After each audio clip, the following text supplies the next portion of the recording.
Hello दोस्तों, नमस्कार। मैं स्वागत करती हूँ आप सभी का अपने यूट्यूब चैनल ब्रिलियंट एकेडमी पे। तो दोस्तों, किन्हीं कारणों से आप लोगों का क्लास नहीं हो पा रहा था, एक लंबा गैप हो गया है और एक लंबे गैप के बाद आज आप लोगों का क्लास होने जा रहा है। ठीक है, तो उम्मीद करते हैं दोस्तों आज के बाद आप लोगों का क्लास रेगुलर चलेगा, कोई गैप नहीं होगा।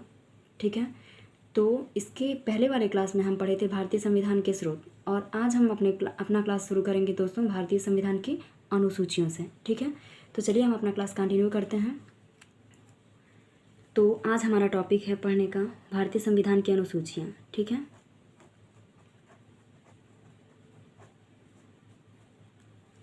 भारतीय संविधान की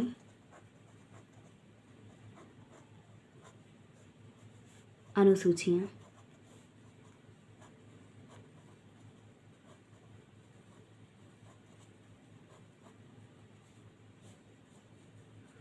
ठीक है, तो देखिए दोस्तों, इससे डायरेक्ट इनडायरेक्ट एग्ज़ाम में यानी कि वनडे एग्ज़ाम में बेहतरीन क्वेश्चन इससे बनते हैं। ठीक है, यानी कि बहुत सारे क्वेश्चन इससे आते हैं, तो हमने सोचा कि सबसे पहले हम इसी को कवर कर लेते हैं, इसके बाद से अपना आगे का क्लास देंगे। ठीक है, तो भारतीय संविधान की अनुसूचियों को हम पढ़ेंगे। तो आइए देखते हैं कि हमारे भारतीय संविधान की अनुसूचियाँ हैं कितनी। ठीक है, यानी कि मूल रूप से भारतीय संविधान में कितनी अनुसूचियाँ थीं, यानी कि मूल संविधान में क्वेश्चन ये पूछ लिया जाता है कि मूल संविधान में कितनी अनुसूचियाँ थीं, यानी कि मूल संविधान में 8 अनुसूचियाँ थीं। ठीक है,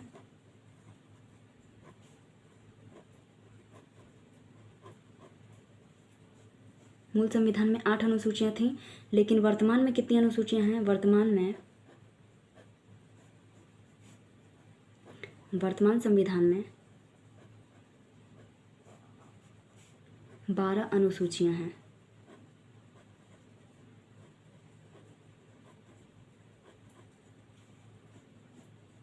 मूल संविधान में 8 अनुसूचियाँ थीं और वर्तमान संविधान में कितनी अनुसूचियाँ हैं?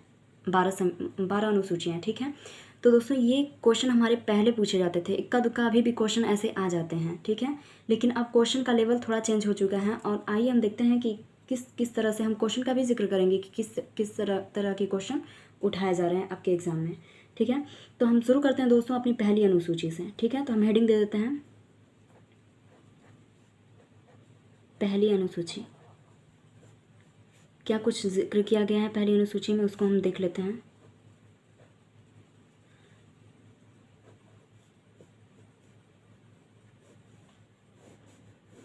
ठीक है, तो पहली अनुसूची में क्या कहा गया है? तो पहली अनुसूची में है राज्यों के नाम और उनके न्यायिक क्षेत्र। ठीक है, यानी कि हमारे भारत में कितने राज्य हैं, उनके नाम और उनके क्या क्षेत्र विस्तार हैं, उसका जिक्र किया गया है। तो हम लिख लेते हैं कि पहली अनुसूची में क्या कहा गया है।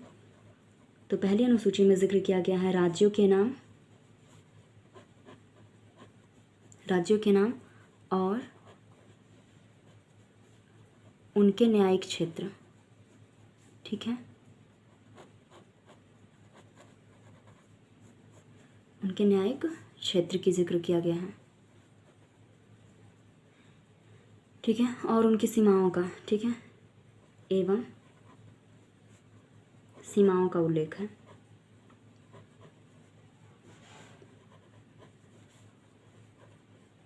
सीमाओं का उल्लेख मिलता है। ठीक है, तो यानी कि हमारे भारत देश में कितने राज्य हैं, उनके नाम और उनके क्या क्या क्षेत्र विस्तार हैं, उनके उसका जिक्र किया गया है। तो वर्तमान में हमारे कितने राज्य हैं? तो हम यहाँ लिख लेते हैं वर्तमान में 28 राज्य तथा 8 संघ शासित क्षेत्र यानी कि केंद्र शासित प्रदेश,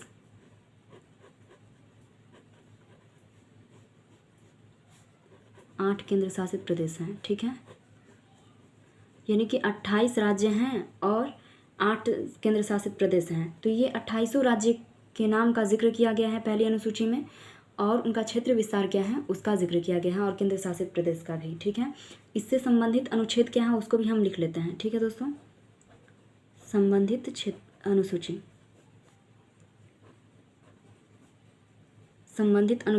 तो संबंधित अनुच्छेद इसमें हमारा 1 है और क्या है, 4 है। संबंधित अनुच्छेद 1 और 4, 1 से 4 नहीं, 1 और 4। तो पहले अनुच्छेद में क्या कहा गया था? पहले अनुच्छेद में कहा गया है कि भारत राज्यों का संघ है, ठीक है, यानी कि राज्यों के समूह से मिलकर के हमारा एक देश बना भारत, ठीक है। और दूसरी अनुसूची में तब क्या कहा गया है? तो दूसरी अनुसूची में ये कहा गया है कि नए राज्यों का प्रवेश हम कर सकते हैं, ठीक है। अनुच्छेद 2 के तहत हम नए राज्यों को अपने देश में शामिल कर सकते हैं, ठीक है। और तीसरी अनुसूची में क्या क्या कहा गया है? तीसरी अनुसूची में कहा गया है कि अपने देश के अंदर यानी कि भारत के अंदर ही अगर हम किसी राज्य के क्षेत्र को क्या करना चाहें, बढ़ाना चाहें या घटाना चाहें, ठीक है, ध्यान से सुनिएगा। दूसरी अनुसूची में क्या कहा गया है कि यानी कि किसी बाहरी क्षेत्र को हम अपने देश में मिलाना चाहें तो उसे हम नए राज्य के तौर पे मिला सकते हैं। और तीसरी अनुसूची में ये कहा गया है कि हमारे देश के अंदर जो भी राज्य हैं उनके क्षेत्र को घटाने या बढ़ाने, ठीक है, या फिर उनके नाम को परिवर्तित करना है तो उसमें हम क्या कर सकते हैं? परिवर्तन कर सकते हैं, ठीक है। लेकिन अनुच्छेद 4 में क्या क्या कहा गया है कि अनुच्छेद 4 में कहा गया है कि अनुच्छेद 2 और 3 में जो भी परिवर्तन हो रहा है उसे अनुच्छेद 368 के अंतर्गत संविधान संशोधन नहीं माना जाएगा, ठीक है। तो 4 के अंदर यही जिक्र किया गया है कि जो भी अनुच्छेद 2 और 3 के तहत हम परिवर्तन करेंगे उसको संविधान संशोधन नहीं माना जाएगा, यानी आर्टिकल 368 के अंतर्गत उसे नहीं शामिल किया जाएगा, ठीक है। उम्मीद करते हैं आप लोग को समझ में आया होगा। अब हम आते हैं अपनी दूसरी अनुसूची पे। अनुच्छेद जब हम पढ़ेंगे तो उसका हम जिक्र लिख करके आप लोग को करेंगे, ठीक है। वैसे हम बता दिए दूसरी अनुसूची में किसी बाहरी क्षेत्र को अपने देश के अंदर मिलाना हो तो दूसरी अनुसूची का हेल्प लेते हैं। और तीसरी अनुसूची में अगर हम अपने देश के अंदर ही किसी राज्य की क्षेत्र विस्तार को बढ़ाना चाहें, उनके नाम को परिवर्तित करना चाहें तो तीसरी अनुसूची, ठीक है। और चौथी में तीसरी और दूसरी के अनुच्छेद का प्रावधान है, ठीक है, कि उनके संशोधन को संविधान संशोधन नहीं माना जाएगा। अब आते हैं दोस्तों हमारी दूसरी अनुसूची।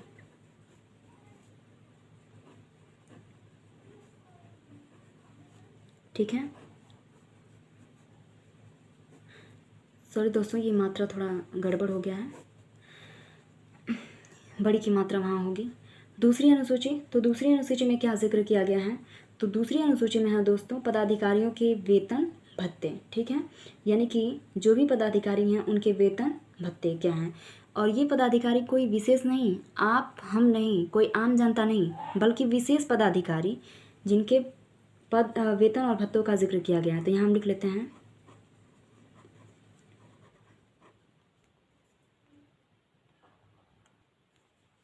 ठीक है, पदाधिकारियों के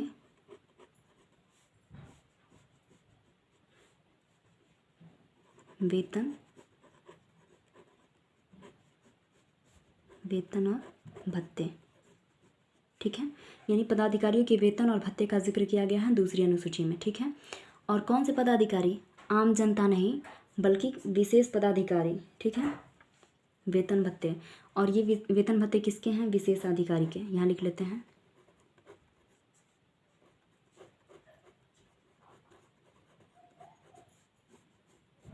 यानी विशेष अधिकार रखने वाले लोगों की, विशेष अधिकार और संबंधित प्रावधान, ठीक है।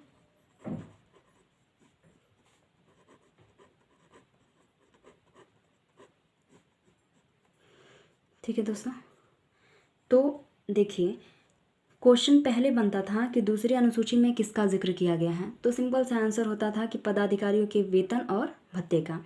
बट देखिए क्वेश्चन का ट्रेंड बदल चुका है, ठीक है, कंपटीशन बढ़ा और क्वेश्चन का ट्रेंड क्या हो चुका है? बदल चुका है, यानी कि बिल्कुल ही क्वेश्चन घुमा करके पूछा जा रहा है।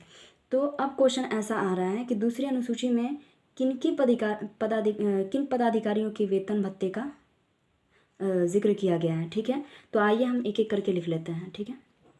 तो पहले नंबर पे हम लिख लेते हैं भारत के राष्ट्रपति,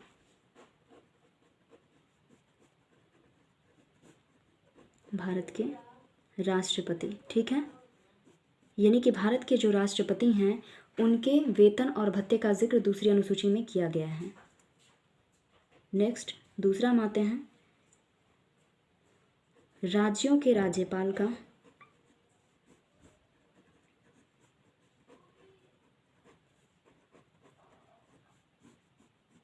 एक क्वेश्चन आप लोगों के लिए, आप लोग कमेंट बॉक्स में इसका आंसर देंगे कि भारत के राष्ट्रपति का वर्तमान में वेतन कितना है, ठीक है। और इनके वेतन पे टैक्स लगता है या नहीं, यस या नो करके जवाब देंगे आप लोग। तो देखिए दोस्तों, भारत के राष्ट्रपति के वेतन भत्ते की जिक्र किया गया है, राज्यों के राज्यपाल का जिक्र है वेतन भत्ते का। तीसरा हम नोट कर लेते हैं, लोकसभा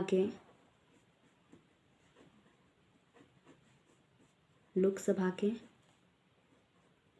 अध्यक्ष और उपाध्यक्ष,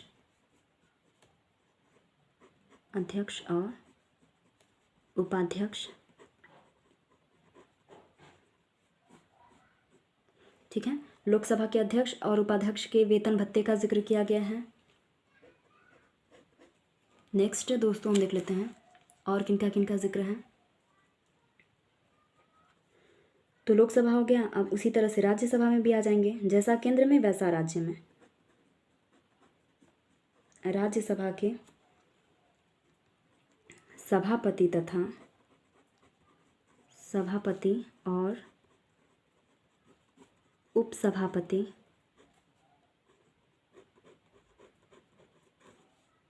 ठीक है, यानी राज्यसभा के सभापति और उपसभापति के वेतन भत्ते।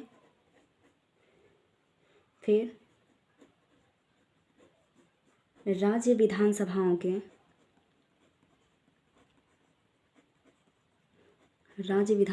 के अध्यक्ष और उपाध्यक्ष के वेतन भत्ते, अध्यक्ष और उपाध्यक्ष, ठीक है, यानी कि राज्य विधानसभाओं के अध्यक्ष और उपाध्यक्ष के वेतन भत्ते। नेक्स्ट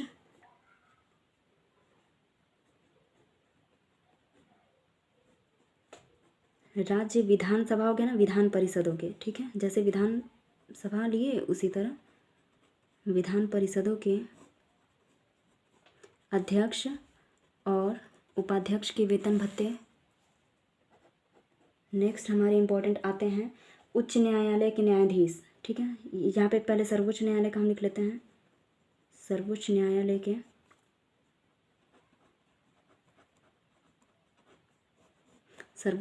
के न्यायाधीश,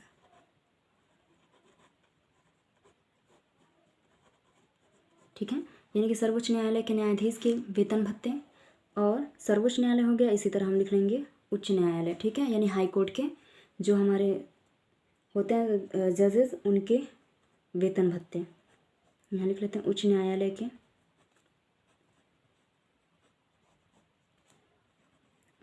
के न्यायाधीश, ठीक है, न्यायाधीश के वेतन भत्ते, ठीक है दोस्तों। तो देखिए इनका जिक्र किया गया है दूसरी अनुसूची में, यानी कि इनके ही वेतन भत्ते का जिक्र किया गया है दूसरी अनुसूची में, किसी आम जनता की नहीं, या फिर किन्हीं अन्य लोगों की नहीं किया गया है, ठीक है। जैसे प्रधानमंत्री हो गया, मुख्यमंत्री हो गए, इनका जिक्र नहीं किया गया है। बाय द वे ऑप्शन में आप लोगों से पूछ दिया जाता है कि दूसरी अनुसूची में किनके वेतन भत्ते का जिक्र किया गया है। ऑप्शन 1 में दे दे प्रधानमंत्री, मुख्यमंत्री, राज्यपाल, राष्ट्रपति, और अगला ऑप्शन दे दे कि सी और डी दोनों। तो आप लोग किसको सेलेक्ट करेंगे? सी और डी को, यानी कि राष्ट्रपति और राज्यपाल का जिक्र है, लेकिन प्रधानमंत्री और मुख्यमंत्री इन लोगों का जिक्र नहीं किया गया है, ठीक है, दूसरी अनुसूची में वेतन और भत्ते के अंतर्गत, ठीक है। अब आइए दोस्तों हम पढ़ते हैं तीसरी अनुसूची। तो हम पढ़ेंगे अब तीसरी अनुसूची, ठीक है, यहाँ नंबर 3।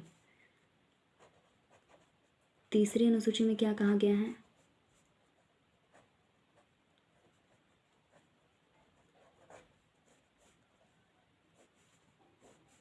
ठीक है, तो तीसरी अनुसूची में क्या कहा गया है दोस्तों? तो देखिए दूसरी में वेतन भत्ते और तीसरी में क्या कहा गया है? उनके ओथ की बात की गई है, ठीक है, यानी उनके द्वारा लिया गया शपथ। तो यहाँ हम लिख लेते हैं, ये आम जनता आम नागरिक की शपथ की बात नहीं करता है, ये भी विशेषाधिकारियों की भी शपथ की बात करता है। तो यहाँ हम लिख लेते हैं विभिन्न पदाधिकारियों के पदाधिकारियों द्वारा पद ग्रहण के समय, ठीक है, पद ग्रहण के समय, पद ग्रहण के समय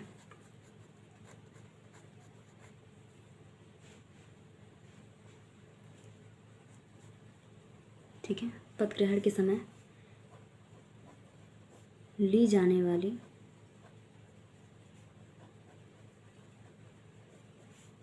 शपथ, ठीक है। तो तीसरी अनुसूची में क्या जिक्र किया गया दोस्तों? विभिन्न पदाधिकारियों द्वारा पद ग्रहण के समय ली जाने वाली शपथ, इसका जिक्र किया गया है, इसका उल्लेख है।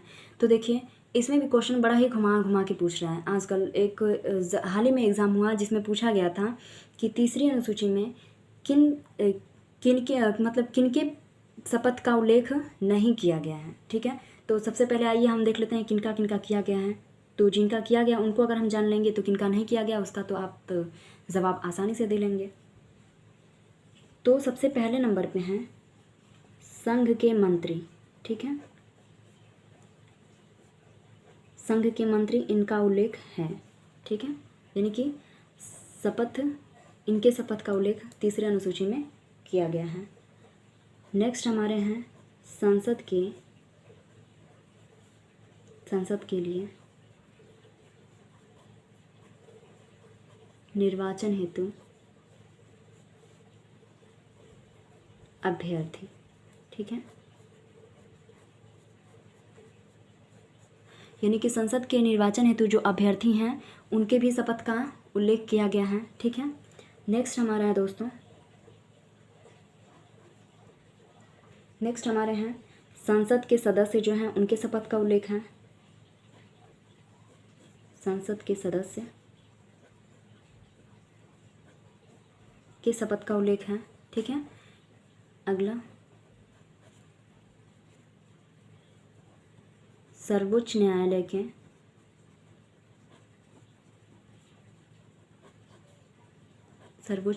के न्यायाधीश, इनके शपथ का उल्लेख किया गया है, ठीक है।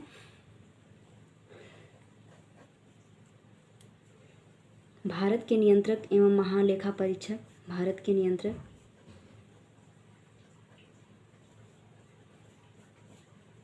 एवं महालेखा परीक्षक, इनके भी शपथ का उल्लेख किया गया है। नेक्स्ट हमारा है संघ के मंत्री हो गया, सेम टू सेम अब राज्य में आ जाइए। राज्य के मंत्री के शपथ का उल्लेख है, ठीक। अब देखिए यहाँ संसद के लिए निर्वाचन हेतु अभ्यर्थी, अब राज्य में आ जाइए। राज्य विधानमंडल के लिए, राज्य विधानमंडल के लिए जो अभ्यर्थी हैं उनका, ठीक है, उनके भी शपथ का उल्लेख है। नेक्स्ट है दोस्तों उच्च न्यायालय के न्यायाधीश, उच्च न्यायालय के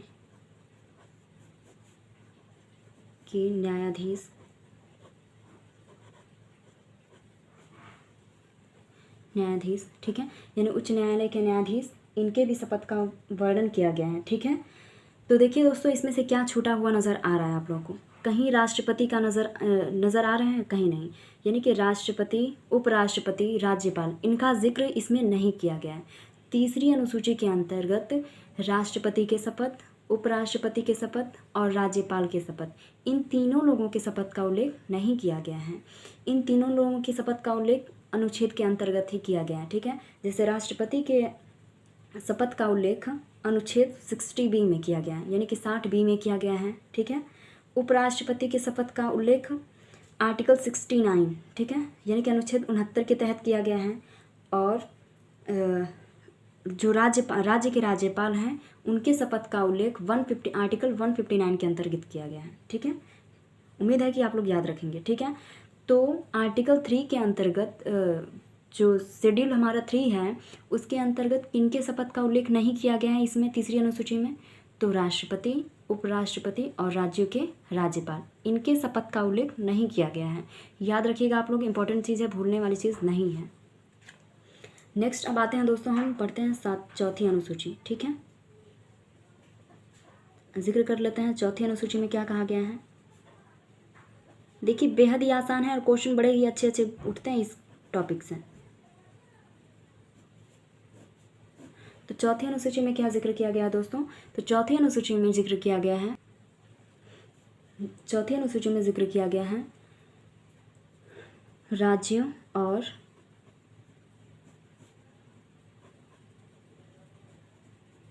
और केंद्र शासित प्रदेश के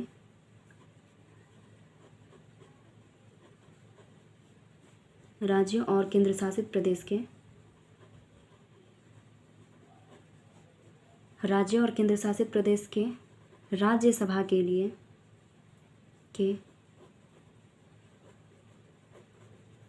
राज्यसभा में सीटों का आवंटन, ठीक है, यानी कि राज्यसभा और केंद्र शासित प्रदेश के राज्यसभा में सीटों का आवंटन, कितने कितने सीट किस राज्य के राज्यसभा के लिए होगा, इसका जिक्र किया गया है, इसका उल्लेख है। ठीक है, तो देखिए दोस्तों बहुत ही इम्पॉर्टेंट है, कभी कभी हमसे ये भी पूछ लेता है कि किस राज्य में राज्यसभा में कितनी सीटें हैं। ठीक है, तो आइए हम उनका भी जिक्र कर लेते हैं। सबसे ज़्यादा किस स्टेट का है, तो सबसे ज़्यादा उत्तर प्रदेश की राज्यसभा में सीटें हैं। ठीक है, यानी कि यूपी में सबसे ज़्यादा, तो यहाँ हम लिख लेते हैं नोट स्टार बना के। यूपी में राज्यसभा में कितनी सीटें हैं, यूपी में राज्यसभा में 31 सीटें। ठीक है, 31 सीटें हैं। सबसे कम कहाँ हैं, तो आइए हम उनका भी जिक्र कर लेते हैं। सबसे ज़्यादा तो यूपी हो गया, सबसे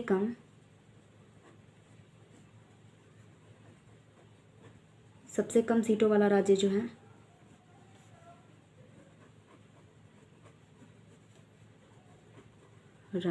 ठीक है, तो सबसे कम सीट वाला राज्य, इसको देखिए, अगर आप लोग ज्योग्राफी पढ़ते होंगे, मैप अगर आप लोग को अच्छे तरीके से याद होगा, या फिर मैप अगर आप लोग के सामने हो तो उसमें देखिएगा नॉर्थ ईस्ट के जितने भी स्टेट हमारे हैं वो सारे असम को छोड़कर, ठीक है, यानी कि नॉर्थ ईस्ट के सारे स्टेट असम को छोड़कर उन सारे स्टेट में क्या हैं, सबसे कम सीटें हैं। हम लिख लेते हैं यहाँ पे, पहला अरुणाचल प्रदेश, और ये भी लिखेंगे कि इसमें कितनी सीटें हैं। अरुणाचल प्रदेश, नागालैंड,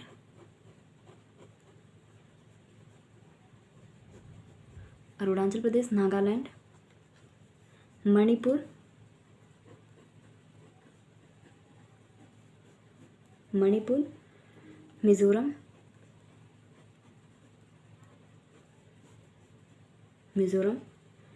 मेघालय और त्रिपुरा। इन सभी स्टेट में कितनी कितनी सीटें हैं, 1। ठीक है, यानी कि इन सभी में अरुणाचल प्रदेश, नागालैंड, मणिपुर, मिजोरम, मेघालय, त्रिपुरा, इन सभी में कितनी सीटें हैं, 1-1 सीटें हैं। ठीक है, 1 सीटें और कहाँ हैं, सबसे छोटा हमारा राज्य है गोवा, गोवा में भी कितनी सीट है, तो राज्यसभा में 1 सीट। ठीक है, फिर आते हैं हम सिक्किम की बात कर लेते हैं, तो सिक्किम में भी कितना है, 1, सिक्किम में भी है हमारा 1। केंद्र शासित प्रदेश हमारा आता है पांडिचेरी, यहाँ भी कितनी है, 1, पांडिचेरी में भी कितना है, 1 है। अब देखिए इसमें से हम कौन सा स्टेट छोड़े हैं, असम, नॉर्थ ईस्ट का असम स्टेट छोड़े हैं, वहाँ कितना है, तो वहाँ का भी हम लिख लेते हैं, असम में है 7, असम में कितना है, 7। तो उम्मीद करते हैं आप लोग को ये इतनी बातें समझ में आ गई होंगी। याद करना भी सबसे इजी, सबसे ज़्यादा यूपी में कितनी, 31। सबसे कम सीटें वाला राज्य कौन कौन सा है, अरुणाचल प्रदेश, यानी नॉर्थ ईस्ट वाले सारे राज्य असम को छोड़कर, क्यों, क्योंकि असम में कितना है, 7, बाकी सब में कितना है, 1-1। अरुणाचल प्रदेश, नागालैंड, मणिपुर, मिजोरम, मेघालय, त्रिपुरा। ठीक है, ये हमारे हो गए नॉर्थ ईस्ट वाले। सबसे छोटा स्टेट गोवा, वहाँ कितना है, 1 सीट। उसके बाद सिक्किम, सिक्किम में भी कितना है 1। केंद्र शासित प्रदेश पांडिचेरी, वहाँ कितना है 1। ठीक है, तो ये हमारे रहे 1 एक एक राज्यसभा सीट वाले स्टेट। अब आइए दोस्तों हम पढ़ते हैं 5वीं अनुसूची अपना पढ़ लेते हैं। ठीक है, तो यहाँ लिख लीजिए 5वीं अनुसूची। ठीक है, तो देखते हैं 5वीं अनुसूची में क्या जिक्र है, किन चीज़ों का उल्लेख किया गया है। तो 5वीं अनुसूची हम देखते हैं दोस्तों। तो 5वीं अनुसूची में कहा गया है अनुसूचित क्षेत्रों और जनजाति क्षेत्रों। ठीक है, तो इसमें जिक्र किया गया है अनुसूचित क्षेत्र, अनुसूचित क्षेत्र और जनजातीय क्षेत्र, जनजातीय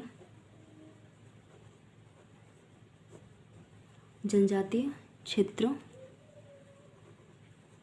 के प्रशासन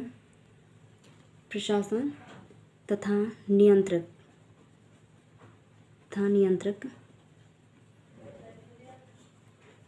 के बारे में, ठीक है, के बारे में क्या किया गया है, उपबंध। ठीक है, तो इनका उपबंध किया गया किस आर्टिकल के अंतर्गत, तो यहाँ आर्टिकल भी हम लिख लेते हैं किनारे, आर्टिकल 244।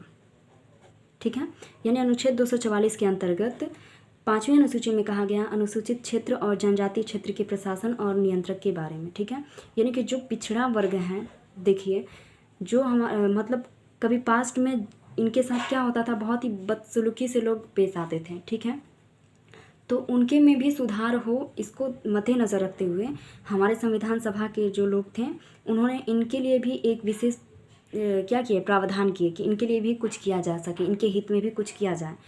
तो 5वीं अनुसूची में अनुसूचित क्षेत्रों और जनजाति क्षेत्र के जो लोग हैं उनके प्रशासन और नियंत्रक के बारे में उल्लेख किया गया। ठीक है, ताकि इनको भी क्या हमारे संविधान में अधिकार प्राप्त हो। ठीक है, इनका भी स्थान एक हो।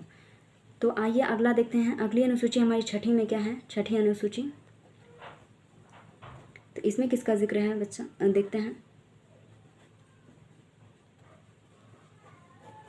तो देखिए दोस्तों 6वीं अनुसूची में किसका जिक्र किया गया है, तो जो अनुसूचित क्षेत्र और जनजातीय क्षेत्र हैं इनमें से जो विशेष स्टेट हैं उनका उल्लेख किया गया है। तो इसमें, ठीक है, तो इसमें असम, मेघालय,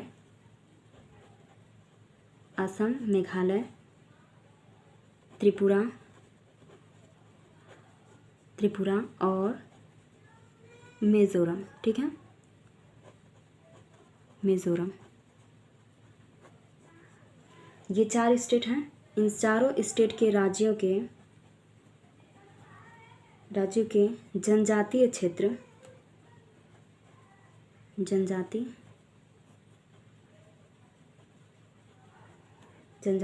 क्षेत्रों के प्रशासन के बारे में, ठीक है,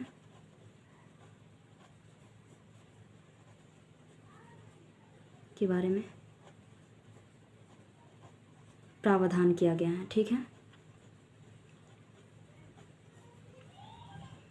ठीक दोस्तों, तो देखिए असम, मेघालय, त्रिपुरा, मिज़ोरम, याद करने का एक छोटा सा ट्रिक है AMTM।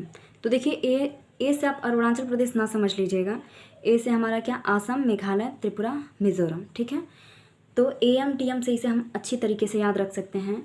असम, मेघालय, त्रिपुरा, मिज़ोरम, ये 4 स्टेट जो हैं इनके जो जनजातीय क्षेत्र हैं उनके लिए विशेष उपबंध किया गया है शेड्यूल 6 में। ठीक है, यानी अनुसूची 6वीं में असम, मेघालय, त्रिपुरा, मिज़ोरम राज्यों के जनजातीय क्षेत्र जो हैं उनके प्रशासन के बारे में जिक्र किया गया है। अब आइए हम 7वीं अनुसूची पढ़ते हैं दोस्तों। तो हमारी 7वीं अनुसूची में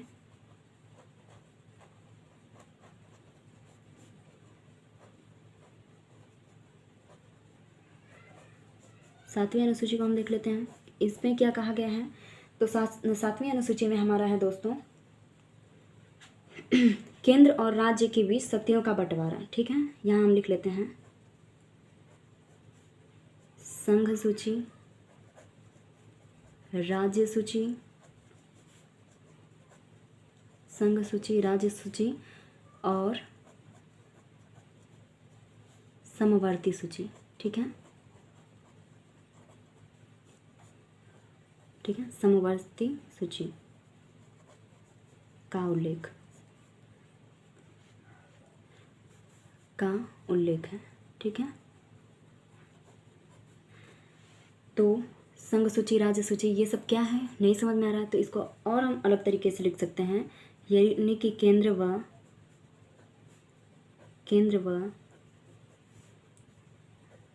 राज्यों के बीच शक्तियों का बंटवारा। अब साथ समझ में आ रहा होगा थोड़ा थोड़ा, शक्तियों का बंटवारा।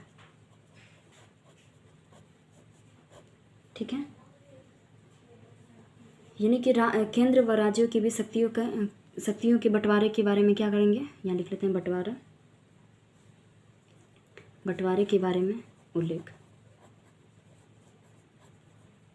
ठीक है, उल्लेख किया गया है। तो देखिए, केंद्र व राज्य के बीच शक्तियों का बंटवारा, यानी कि हमारे जो केंद्र हैं, यानी कि जो हमारा सेंट्रल है, उनकी क्या क्या शक्तियाँ हैं, उनके पास क्या पावर है, और जो हमारे स्टेट हैं उनमें क्या पावर है, उनका अलग अलग पावर का जिक्र किया गया है। तो देखिए, ये जो हमारा संघ सूची है, इसमें हम केंद्र का जिक्र, यानी कि संघ सूची के तहत केंद्र के पास, संघ सूची के अंतर्गत केंद्र क्या होती है, शक्तियों का, मतलब कि संघ सूची में केंद्र की शक्तियों का उल्लेख है, और राज्य सूची के अंतर्गत राज्यों की शक्ति का उल्लेख किया गया है। ठीक है, और समवर्ती सूची, यानी कि इस सूची के अंतर्गत केंद्र और राज्य, देखिए सीधी बात में कि जो संघ सूची है इसमें कानून कौन बनाएगा, केंद्र, राज्य सूची में राज्य बनाएगा। ठीक है, और जो समवर्ती सूची है, इस समवर्ती सूची में केंद्र और राज्य दोनों मिलकर के कानून बनाएंगे। कोई भी कानून जो होगा वो राज्य और केंद्र दोनों मिलकर के करेंगे। ठीक है, कोई भी नियम लगाना हो, कानून हो, उसमें समवर्ती सूची में केंद्र और राज्य दोनों शामिल होंगे। ठीक है, तो जैसे ये जनसंख्या वाली बात मान लीजिए, जनसंख्या जो है उस पर केंद्र और राज्य दोनों का अधिकार है। ठीक है, यानी कि दोनों समान रूप से भागीदारी हैं कार्य करने के लिए। ठीक है, और शिक्षा भी हमारा समवर्ती सूची का ही विषय है। अब आते हैं दोस्तों, तो देखिए, ये संघ सूची, राज्य सूची, समवर्ती सूची, इनमें भी क्या, मतलब कि मूल संविधान में अलग अलग इसमें भी क्या थे, विषय थे, उसको हम देख लेते हैं। यानी कि संघ सूची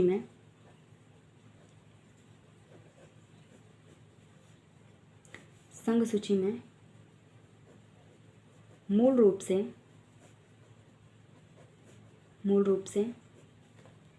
97 विषय थे। ठीक है, 97 सब्जेक्ट दिए गए थे, 97 विषय थे।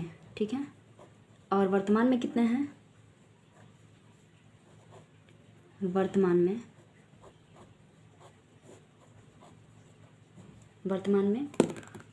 100 सब्जेक्ट हैं। ठीक है, 100 विषय।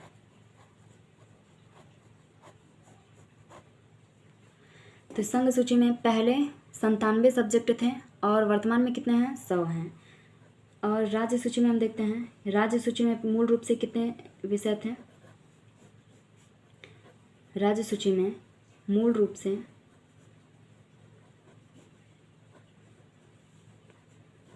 66 विषय थे जिन पर राज्य सूची कार्य करती थी, राज्य। लेकिन वर्तमान में कितने हो गए हैं, वर्तमान में 61। ठीक है, यानी कि कम हो गया है 5 सब्जेक्ट इसमें से कम कर दिए गए। समवर्ती सूची में जिस पर कानून दोनों बना सकते हैं, तो समवर्ती सूची में मूल रूप से कितने विषय थे, मूल रूप से 47 सब्जेक्ट थे। ठीक है, 47 सब्जेक्ट थे। वर्तमान में कितने हैं, वर्तमान में है 52। ठीक है,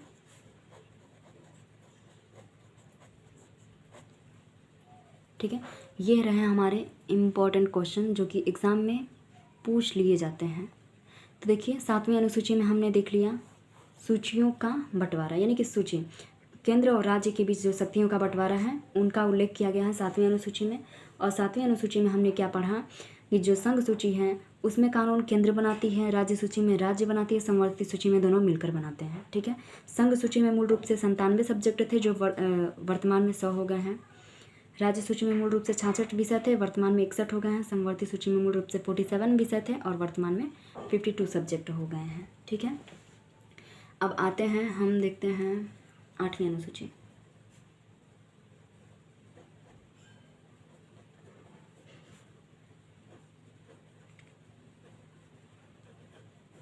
आठवीं अनुसूची में किसका जिक्र किया गया है? तो 8वीं अनुसूची में है दोस्तों हमारा संविधान द्वारा, ठीक है, संविधान द्वारा जो मान्यता प्राप्त भाषाएं हैं उनका जिक्र। संविधान द्वारा मान्यता प्राप्त,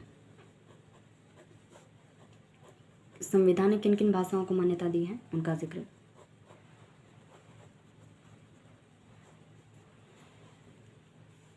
ठीक है, यानी कि संविधान द्वारा मान्यता प्राप्त भाषाओं का जिक्र किया गया। मूल रूप से कितनी भाषाएं थी?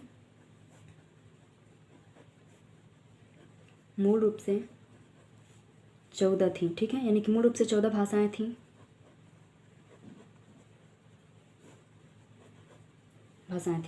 परंतु वर्तमान में कितनी हैं?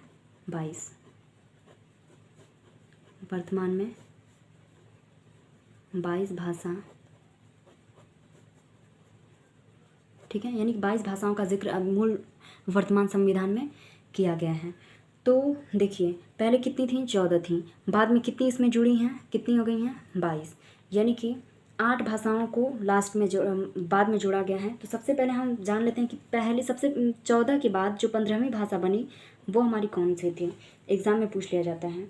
तो जो हमारी सिंधी भाषा है वह 15वीं भाषा के रूप में सिंधी भाषा को 21वां संविधान संशोधन, 21वें संविधान संशोधन के तहत कब हुआ था 21वां संविधान संशोधन? तो देखिए, 21वां संविधान संशोधन 1967। सिंधी भाषा को 21वें संविधान संशोधन 1967 के तहत जोड़ा गया। ठीक है।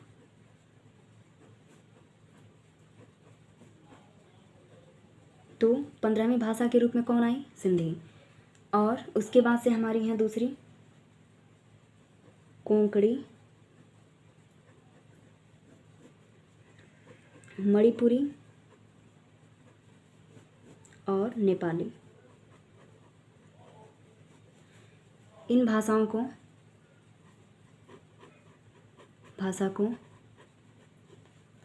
71वां संविधान संशोधन,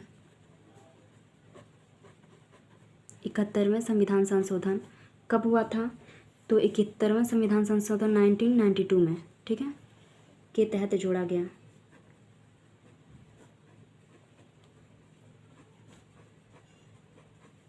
ठीक है, यानी कि 15वीं भाषा, 16वीं, 17वीं, 18वीं, 18 भाषा हो गई। और इसके बाद से आता है बोडो, डोंगरी,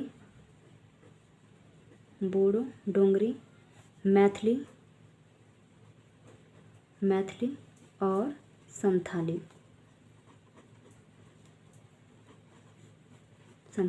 को 21-71 दोनों को ऐड कर लीजिए, हो जाएगा 92वां संविधान संशोधन।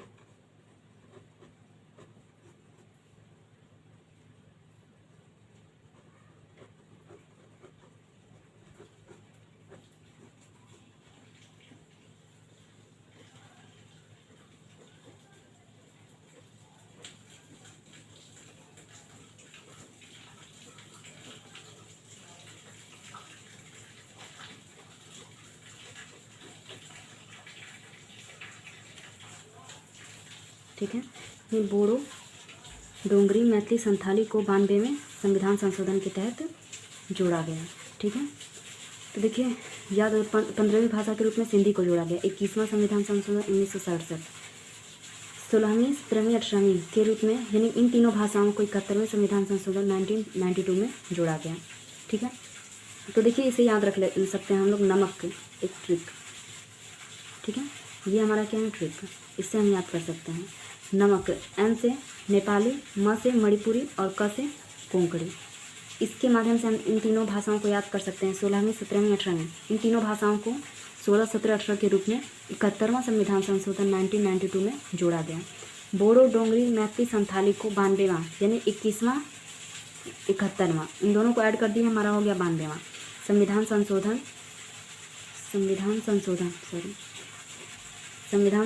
2003 के तहत। ठीक है, यहाँ 2003 लिख लीजिएगा। 2003 के तहत इन भाषा को जोड़ा गया। ठीक है दोस्तों, तो ये रही हमारी 8वीं अनुसूची। तो देखिए 8वीं अनुसूची में अगर आप लोगों को भाषाओं को जानना है कि कितनी भाषाएं, कौन कौन सी 22 भाषाएं हैं, तो हमें नहीं लगता कि वो ज़्यादा वैसे पूछी जाएंगी, लेकिन इन तीनों को आप लोग ज़रूरी याद करिएगा। ठीक है, तो आइए अब हम आते हैं 9वीं अनुसूची में। 9वीं अनुसूची में क्या कहा गया है दोस्तों? तो देखिए 9वीं अनुसूची जो है वो भूमि सुधार और जमींदारी प्रणाली के उन्मूलन से संबंधित है। तो यहाँ हम लिख लेते हैं भू सुधारों, यानी कि जो जमींदारी प्रणाली था उनका उन्मूलन कर दिया गया, उनको समाप्त कर दिया गया। भू सुधारों और जमींदारी उन्मूलन,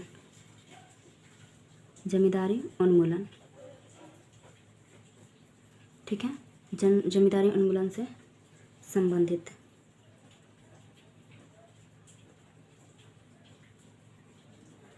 ठीक है, भू सुधारों और जमींदारी उन्मूलन से संबंधित है। ठीक है, ये वाली अनुसूची हमारी। तो देखिए दोस्तों, मूल रूप से हमारी संविधान में कितनी अनुसूचियाँ थी? 8 वही भाषाओं से संबंधित वाली अनुसूचियों तक ही था। ये 9वीं अनुसूची है, इसको संविधान संशोधन के तहत जोड़ा गया है। तो किस संविधान संशोधन? तो इस अनुसूची को पहले संविधान संशोधन। ठीक है, तो यहाँ लिख लीजिए इस अनुसूची को, बेहद इंपॉर्टेंट है, अक्सर एग्जाम में पूछ ही लिया जाता है। इस अनुसूची को पहले संविधान संशोधन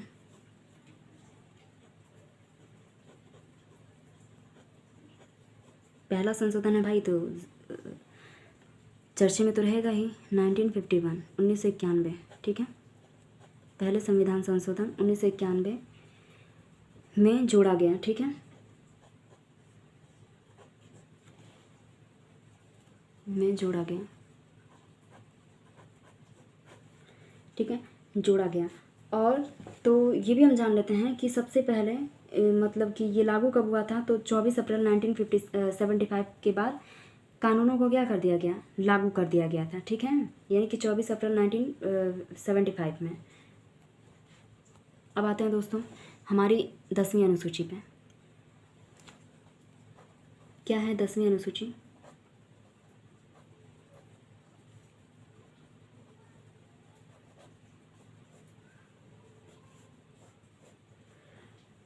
तो ये रही हमारी 10वीं अनुसूची। तो 10वीं अनुसूची में किसका जिक्र है उसको भी हम जान लेते हैं दोस्तों। तो 10वीं अनुसूची हमारा कहता है दल बदल से संबंध के आधार पर संसद और विधानसभा के सदस्यों की निर्भरताएं जो हैं उनके बारे में उनका उपबंध किया गया। तो यहाँ हम लिख लेते हैं दल बदल से संबंधित कानून। दल बदल संबंधित कानून,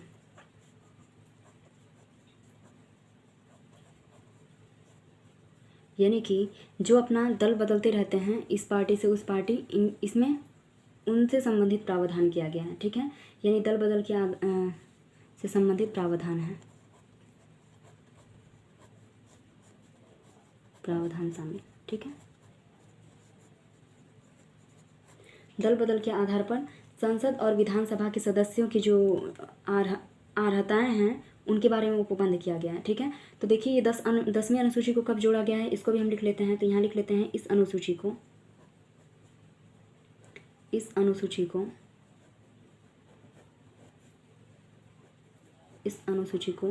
52वें संविधान संशोधन।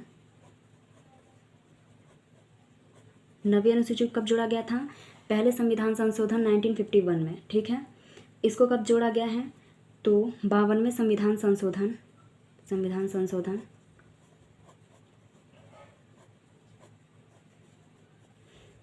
संविधान संशोधन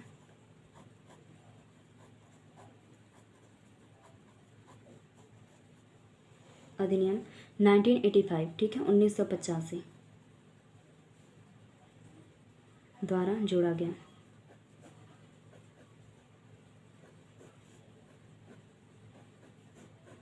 ठीक है, यानी कि दल परिवर्तन रोधी कानून भी कहा जाता है। ठीक है, नोट में कहीं करके लिख लीजिएगा। ठीक है, अगर हम कोई दल परिवर्तन करते हैं तो इसे यहाँ लिख लीजिएगा, इसे दल परिवर्तन रोधी कानून भी कहा जाता है। Most important. ठीक है, कंपटीशन बढ़ रहा है, नए ट्रेंड के क्वेश्चन, नए तरीके से क्वेश्चन पूछे जा रहे हैं, तो उन सब में उम्मीद करते हैं कि ये आप लोग को ज़रूर ही मदद करेगा।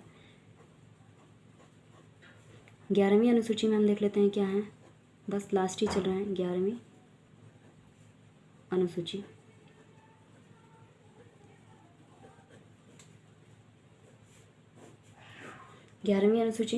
तो 11वीं अनुसूची में है दोस्तों पंचायत। ठीक है, पंचायत की शक्तियाँ, यानी कि पंचायत की क्या शक्तियाँ हैं, जिम्मेदारियाँ,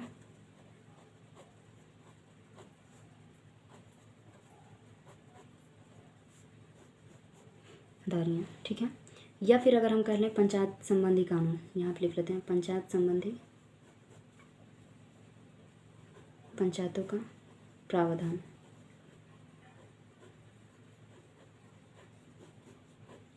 ठीक है, पंचायतों का प्रावधान किया गया है किस अनुसूची में, 11वीं अनुसूची में। कब जोड़ा गया इसको भी लिख लीजिए। तो इसे जोड़ा गया है, इस अनुसूची को, 4 तो याद ही रखने पड़ेंगे, 9वीं, 10वीं, 11वीं, 12वीं अनुसूची। इस अनुसूची को 73वें संविधान संशोधन,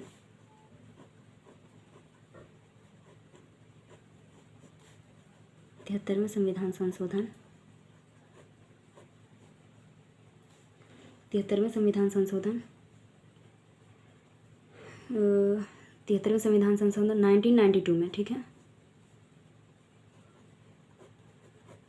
1992 के द्वारा जोड़ा गया।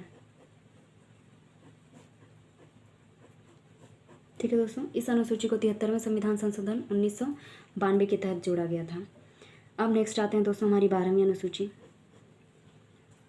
ठीक है, इसमें पंचायत हो गया, ग्राम से संबंधित। 12वीं जो आएगी हमारी वो नगर पालिका होगी। ठीक है, तो यहाँ लिख लेते हैं 12वीं अनुसूची।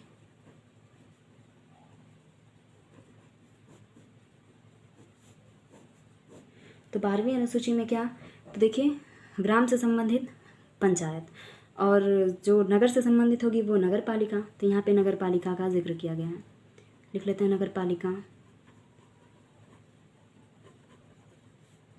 ग्राम में पंचायतों की शक्तियाँ, तो नगर में नगर पालिकाओं की शक्तियाँ और जिम्मेदारियाँ,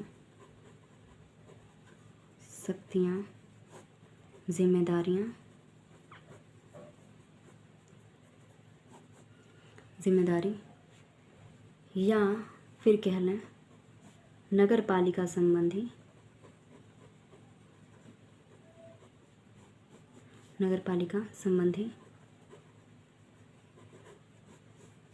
प्रावधान। नगर पालिका संबंधी जो भी प्रावधान है वो अनुसूची 12 में जोड़ी गई। किस संविधान संशोधन के तहत, ये भी इम्पोर्टेंट है, तो लिख लेते हैं इस अनुसूची को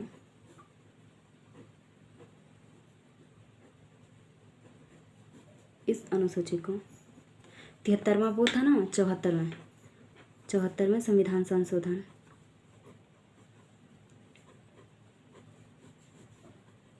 74वें संविधान संशोधन कब हुआ था, 1992, 1993 कभी भी कर देता 1993, लेकिन 92 में ही दोनों, बस संशोधन का वो अलग है 73वां, ये 74वां, डेट ए सेम है, 1992 द्वारा जोड़ा गया।